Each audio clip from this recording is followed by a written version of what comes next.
The Soviet Union detonated its first nuclear bomb on August 29, 1949, leading to the doctrine of mutually assured destruction, shared by both the USA and the Soviets. The unwritten agreement by the two superpowers deterred nuclear war with an implied threat to blow up the world, if need be, to defend each of their interests. I well remember the Cuban Missile Crisis of October 1962, having been drafted into the military at that time. Mutually assured destruction had significant meaning to the whole world during this period. This crisis, along with the escalating ill-advised Vietnam War, made me very much aware of the problems the world faced during the 5 years I served as a U.S. Air Force flight surgeon. It was with great pleasure and hope that I observed the collapse of the Soviet Union between 1989 and 1991. This breakup verified the early predictions by the free market economists like Ludwig von Mises that communism would self-destruct because of the deeply flawed economic theories embedded in socialism. Our nukes were never needed because ideas are more powerful than the weapons of war. Many Americans at the time were boldly hopeful that we would benefit from a generous peace dividend. Sadly, it turned out to be a wonderful opportunity wasted. There was to be no beating their swords into plowshares, even though history shows that without weapons and war, there's more food and prosperity for the people. Unfortunately, our leaders decided on another course that served the special interests who benefit from constant wars and the arbitrary rearrangements of national borders for control of national resources. Instead of a peace dividend from ending the policy of mutually assured destruction, U.S. leaders opted for a foreign policy of American world domination as its sole superpower. It was all in the spirit of Woodrow Wilson's idealistic goal of making the world safe for democracy by pursuing a war to end all wars. The mantra became that American exceptionalism morally required us to spread our dominance worldwide by force. U.S. world dominance, by whatever means, became our new bipartisan foreign policy. There was to be no peace dividend, though our enemies were virtually non-existent.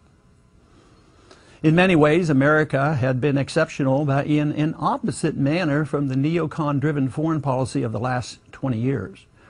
If America indeed has something good to offer, the cause of peace, prosperity, and liberty, it must be spread through persuasion and by example, not by intimidation, bribes, and war. Maintaining world domination is based on an intellectually and financially bankrupt idea that generates dependency, war, loss of civil liberties, inflation, and debt, all of which contribute to our economic crisis. Saddest of all, this policy of American domination and exceptionalism has allowed us to become an aggressor nation, supporting preemptive war, covert destabilization, foreign occupations, nation-building, torture, and assassinations.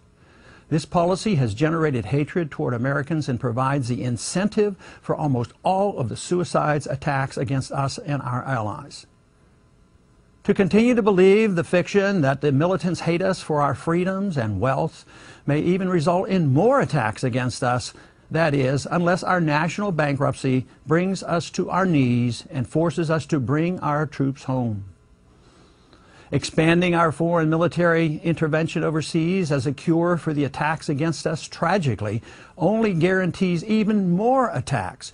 We must someday wake up, be honest with ourselves, and reject the notion that we're spreading freedom and America's goodness around the world. We cannot justify our policy by claiming our mission is to secure American freedoms and protect our Constitution. That is not believable.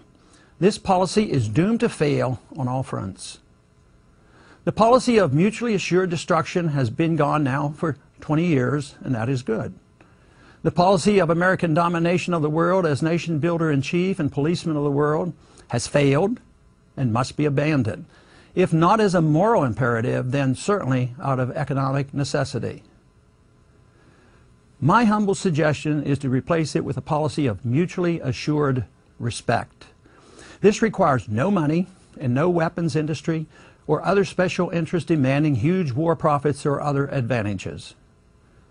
This requires simply tolerance of others' cultures and their social and religious values, and the giving up of all use of force to occupy or control other countries and their national resources.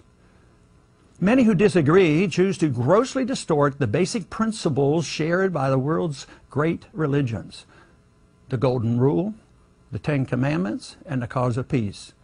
Religions all too often are distorted and used to justify the violence engaged in for arbitrary power. A policy of mutually assured respect would result in the U.S. treating other nations exactly as we expect others to treat us, offering friendship with all who seek it, participating in trade with all who are willing, refusing to threaten, bribe, or occupy any other nation, seeking an honest system of commodity money that no single country can manipulate for a trade advantage.